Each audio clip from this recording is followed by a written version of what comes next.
Memang eh, Kabupaten Cianjur saat ini kalau kita bicara dari segi lingkungan hidup ya, sudah masyarakat saat ini memang sudah merasa bahwa Cianjur ini bukan lagi kota yang hijau sebetulnya. Kenapa? Karena sudah banyak sekarang lingkungan-lingkungan yang seharusnya memang dipergunakan oleh masyarakat Cianjur ini sebagai lahan pertanian dan lain sebagainya. Sekarang sudah berubah bentuk menjadi perumahan-perumahan elit yang diperjualbelikan.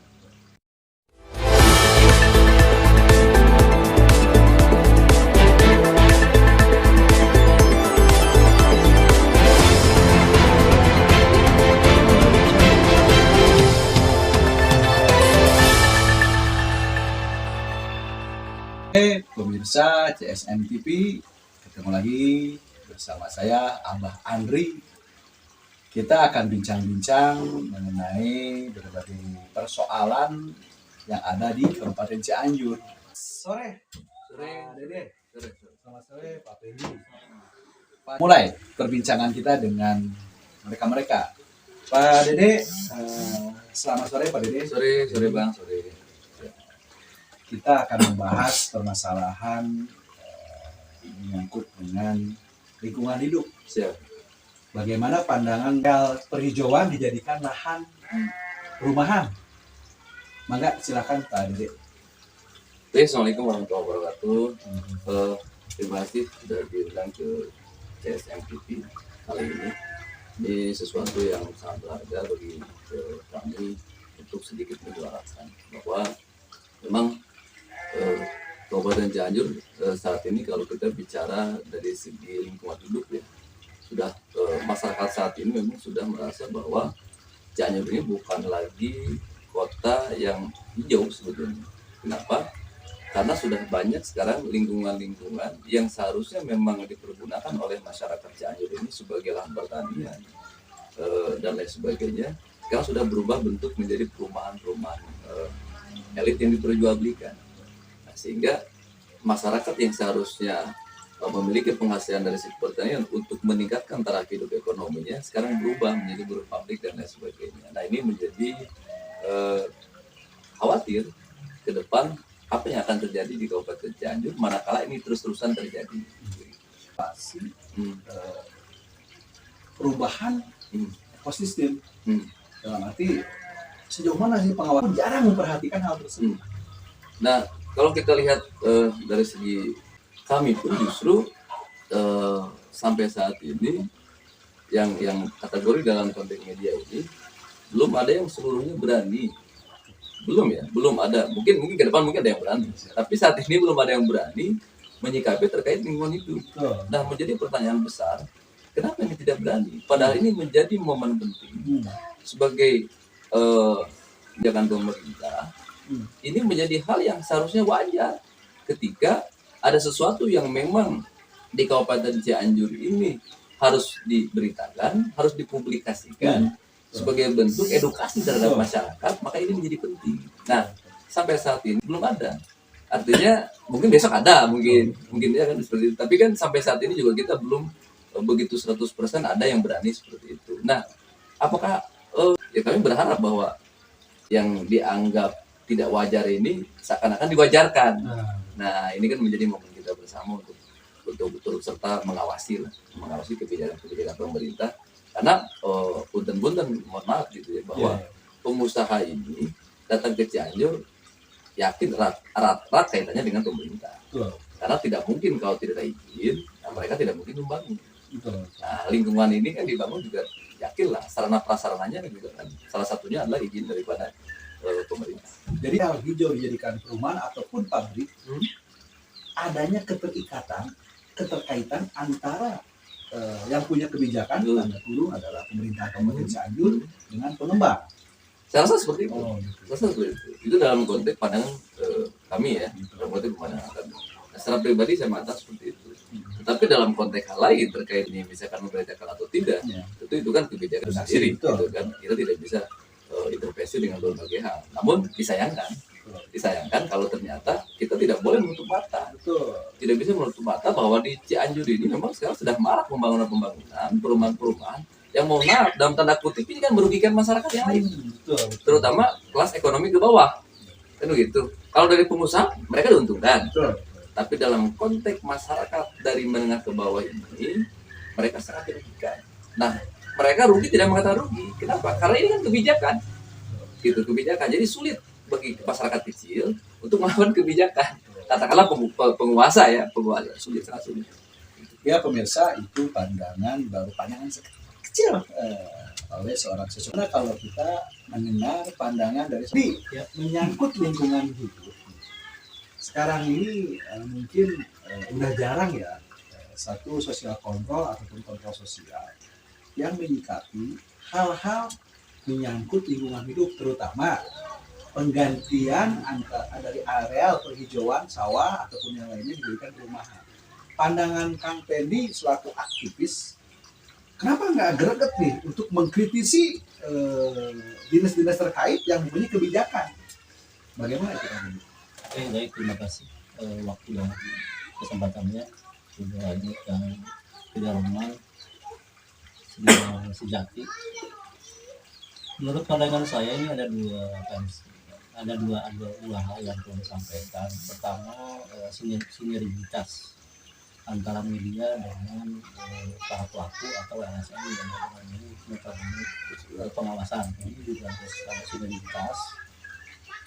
Yang ketiga, yang ketiga ada istilah, kalau di Cianjur ini kan hijau ya, ada istilah kalau kata petani bilang hutan hijau, petani hijau seperti itu. Terus ada yang bilang lagi sebentar tanah sejuta manfaat, juga ada yang macam-macam itulah.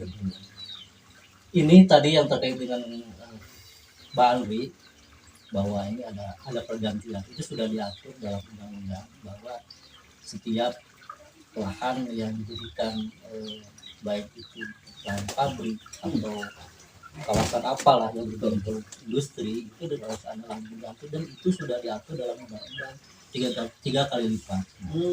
Tiga kali lipat.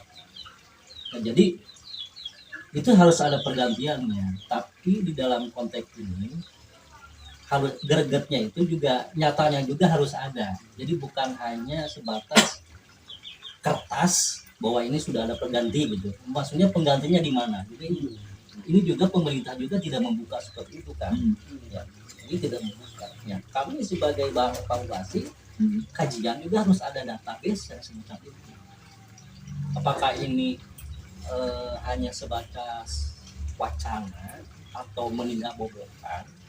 Dan ini sudah diatur dalam undang-undang 3 kali lipat. Misalkan kalau 70 hektar berarti kali 3, itu penggantinya itu sekitar 210 hektar.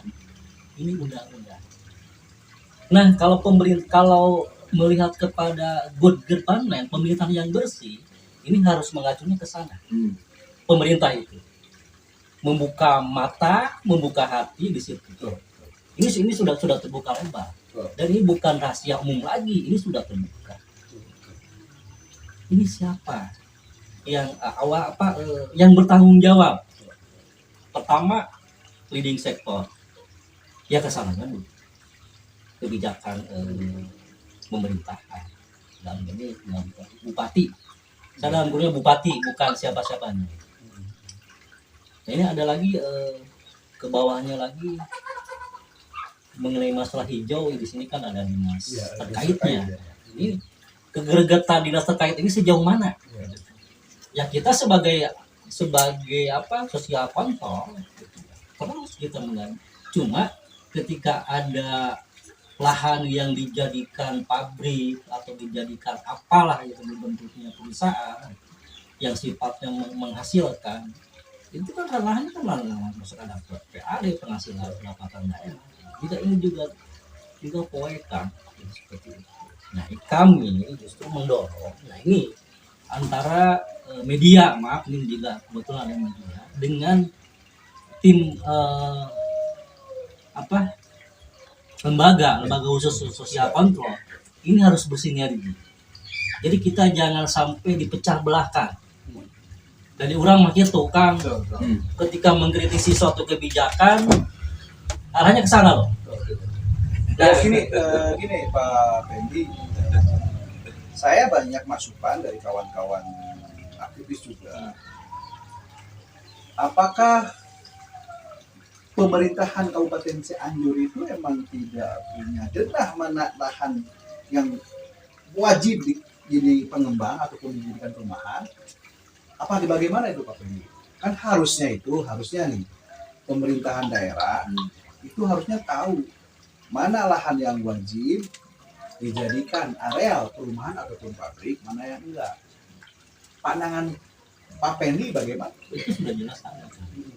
Itu RTW juga sudah jelas. Itu jadi ada RTW oh, RTW-nya. Jadi itu di salah ranahnya leading sektor Bapeda dan mungkin belum kalau nggak salah. Jadi makanya nanti kalau diskusi ada salah satu instansi lah yang semacam kalau misalkan penghijauan ranah itu. Jadi itu ada petanya, ada ranah RTWN-nya, gitu kan. Ya. Ini misalkan kawasan ini nggak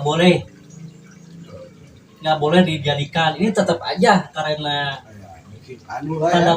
tanda kutip dan akhirnya dijadikan.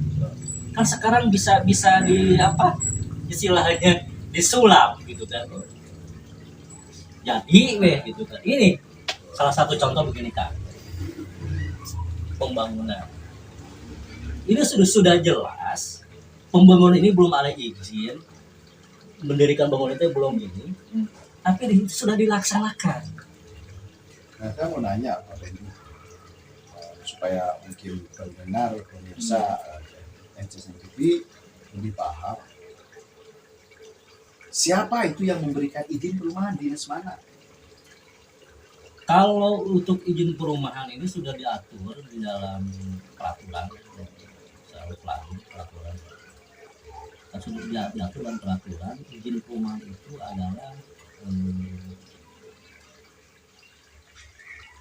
kalau nggak salah perumahan Ke dinas terkait dan itu kan langsung dengan RTWR-nya. Jadi sebelum izin perumahan keluar itu RTWR-nya dikeluar dulu bahwa ini lokasi ini ada di RTWR, barulah itu izinnya keluar.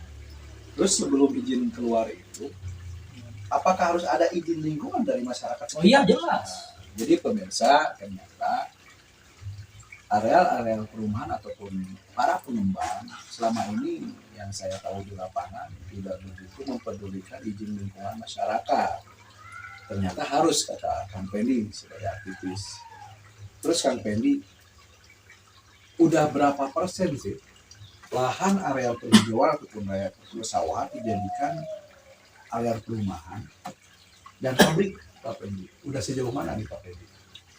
Kalau dilihat dari data sekarang kita kapasitas paling tadi proses terus kita tidak leading sektor ini tidak membuka mata dan tidak membuka hati.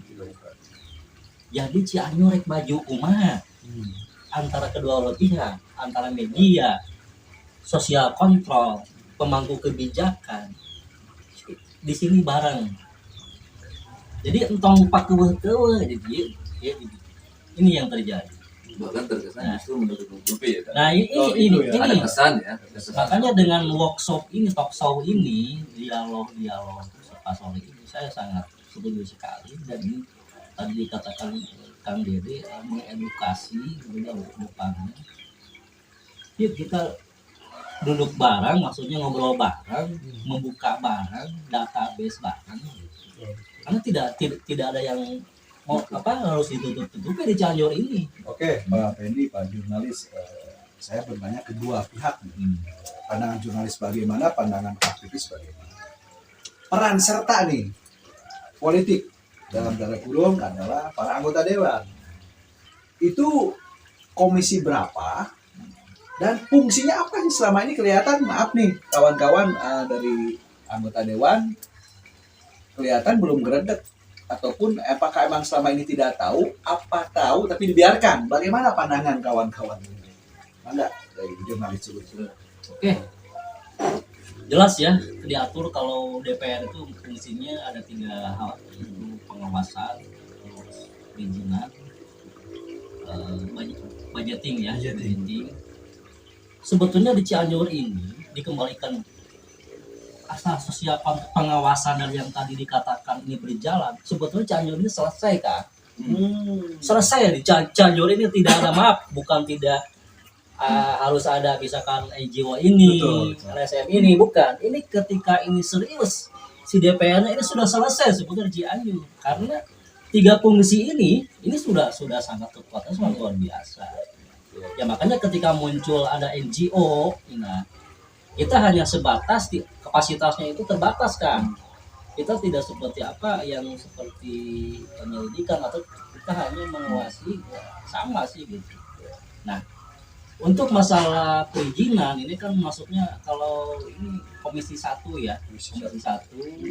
Kalau pembangunan berarti kan komisi B ya. Berarti lintas komisi ya. Nah, lintas komisi. Nah, juga persepsi para komisi 1 atau sampai dengan komisi yang lainnya juga ini harus berpacu padu gitu kan. Bagaimana caranya ketika ini ada timbul di lapangan gitu kan. Jadi bukan hanya sebatas dari kantor keluar ngecek itu, tapi juga ini harus ada evaluasi gitu kan. Iya. Evaluasi, kalau bahasa dulu saya di salah satu lembaga sosial kontrol itu ada monitoring dan evaluasi gitu. Jadi ada akhirnya gitu kan. Tapi untuk mengevaluasi ini bukan suatu pekerjaan yang sedang dikerjakan gitu kan. Tapi pekerjaan yang sudah dilaksanakan. Jadi misalkan pekerjaan ini dikerjakan, nah kita langsung ngasih, karena evaluasi itu bukan begitu kan. Jadi misalkan per 3 bulan ini kerja sudah dilaksanakan, baru kita mengevaluasi. Ini gregetnya daripada teman-teman di DPR ini juga bukan tidak ada kerjanya, ada, cuma closingnya ini loh yang Dan informasinya nih gitu. saya sebagai Cianjur kan selesai. loh. Cianjur selesai ketika DPR-nya serius. Dan konon katanya ada beberapa anggota dewan juga nih, konon, mari kita telusuri sama-sama, dugaannya mempunyai beberapa perumahan, itu pun menggunakan area persawahan. Bagaimana sekarang pendapat Pak jurnalis nih menyangkut kinerja dewan? Saya rasa begini ya, kita konsepnya secara umum saja terkait dengan komisi-komisi yang ada kepentingan dalam konteks 3 pengawasan tadi. Saya rasa tugas dalam posisi DPR secara umum kan memang membela rakyat sih, membela masyarakat. Oh iya, karena mereka dipilih oleh masyarakat, dipilih oleh rakyat. Tentu saja dalam konteks ini mereka punya tanggung jawab besar terhadap keberlangsungan hidup daripada masyarakat itu sendiri. Saya rasa demikian. Nah, adapun sekarang memang tidak terlihat bagaimana nih DPR di Cianjur ini gitu, membela kepentingan masyarakat secara khusus. Kalau secara umum ya, ketika ada demo mereka hadir, gitu kan. Nah, ketika misalkan diundang mereka hadir, itu pun ketika reses ya, mereka hadir kan ke beberapa lokasi.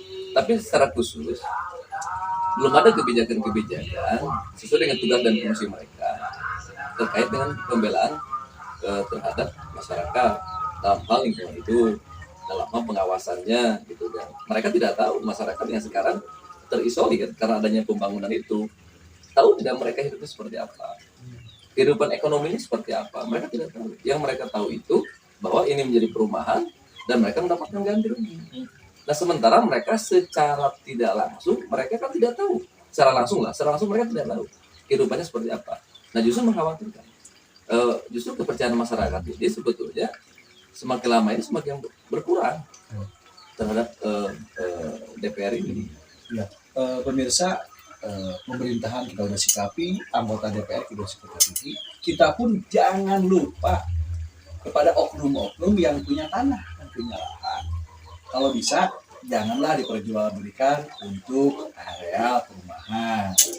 Jangan hanya karena, maaf nih, para yang punya lahan, hanya karena money atau penjualnya besar, sampai menjual kepada pengembang. Nah, pandangan Kang Fendi ini untuk mencerdaskan hukum supaya para tuan tanah supaya tidak menjual kepada pengembang, itu bagaimana Kang Fendi aturan hukumnya ataupun bagaimana supaya mereka tidak menjual.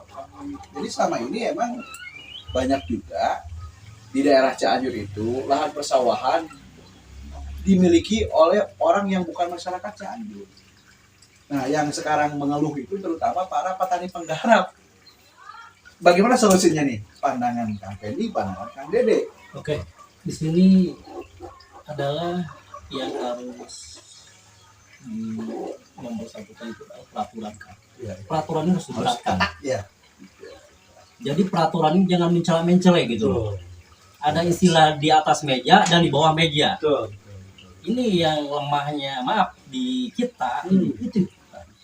Tapi kalau peraturan ini ditegaskan, lamun ini harga mati misalkan di ini aja, diberatkan aja, itu saya yakin enggak pengembang.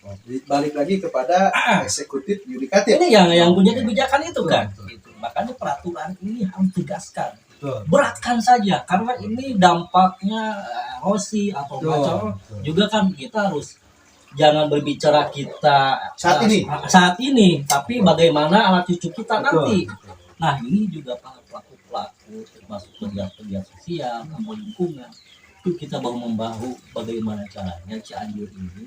Jadi Cianjur ini bukan hanya di tangan kita saja, cuma semua yang peduli terhadap baik itu lingkungan, terus bidang yang lainnya. Jadi saya berharap makanya dengan talk show ini yang mudah-mudahan dengan ada CSM ini bisa tadi katakan kemarin ini bisa jadi suatu edukasi untuk kedepannya seperti itu.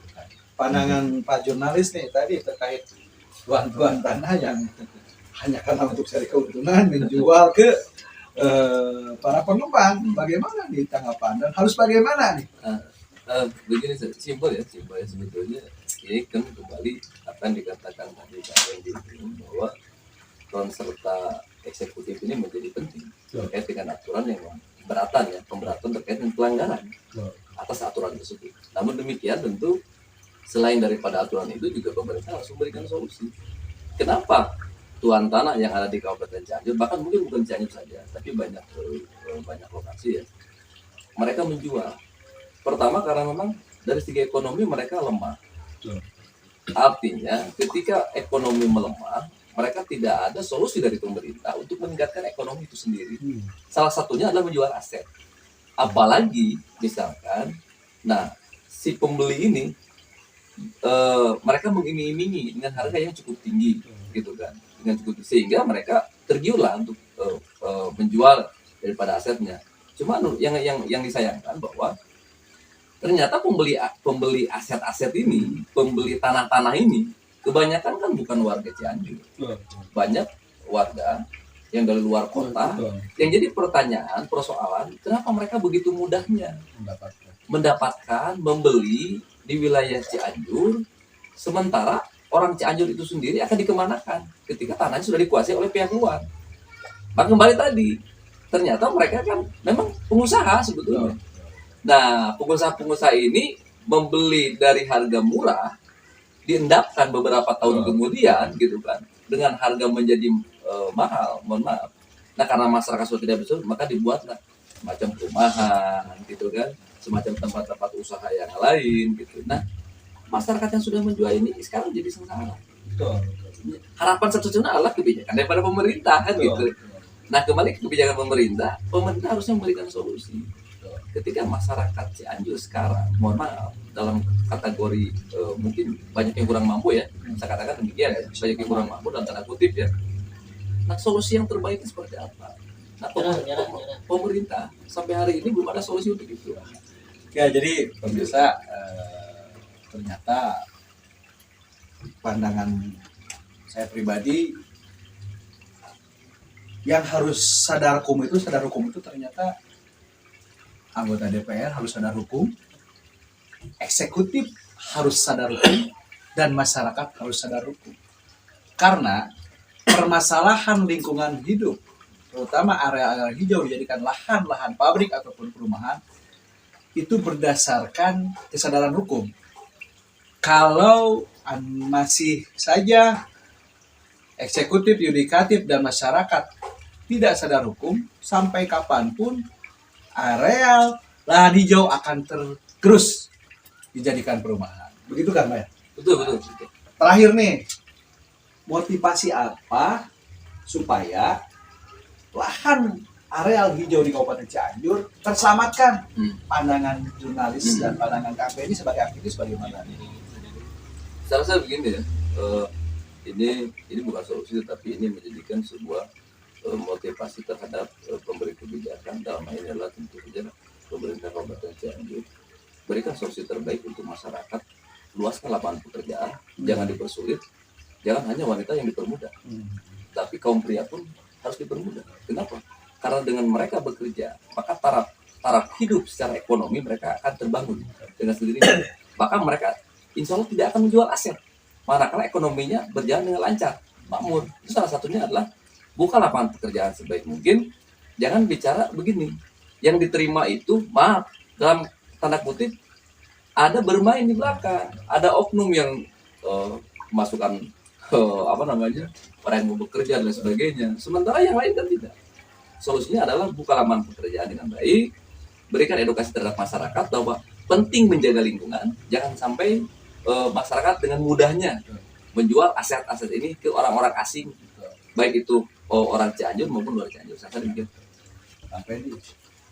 Saya rasa kalau untuk masalah masukan yang tadi kegiatan tadi, permudah suatu usaha, apalagi ini usaha terus kan, jadi sudah sesuatu permudah, jangan terlalu masalah yang mudah itu sulit, yang sulit itu mudah, itu saja. Tapi terkait masalah lapangan pekerjaan juga harus balance. Jangan hanya mementingkan para penyandang dana ya, donasi atau apa, juga harus lebih kepada memikirkan yang rakyat kecil gitu, seperti itu. Pemirsa, bincang-bincang mengenai lingkungan hidup, hanya demikian pandangan daripada kawan-kawan. Intinya, pemirsa, kembali lagi kepada yang punya kebijakan, baik dinas terkait, baik anggota DPR RI ataupun DPRD ataupun DPR provinsi, kembali dan masyarakat. Intinya, jagalah lingkungan hidup ataupun jagalah area perhijauan yang ada di Kabupaten Cianjur. Karena kalau makin sering dibangun perumahan ataupun area-area lainnya, bagaimana generasi muda ataupun generasi anak-anak kita ke depan. Pemirsa, saksikan terus tayangan obrolan santai Paso sore di CSM TV yang akan tayang seminggu 4 kali dengan berbagai persoalan.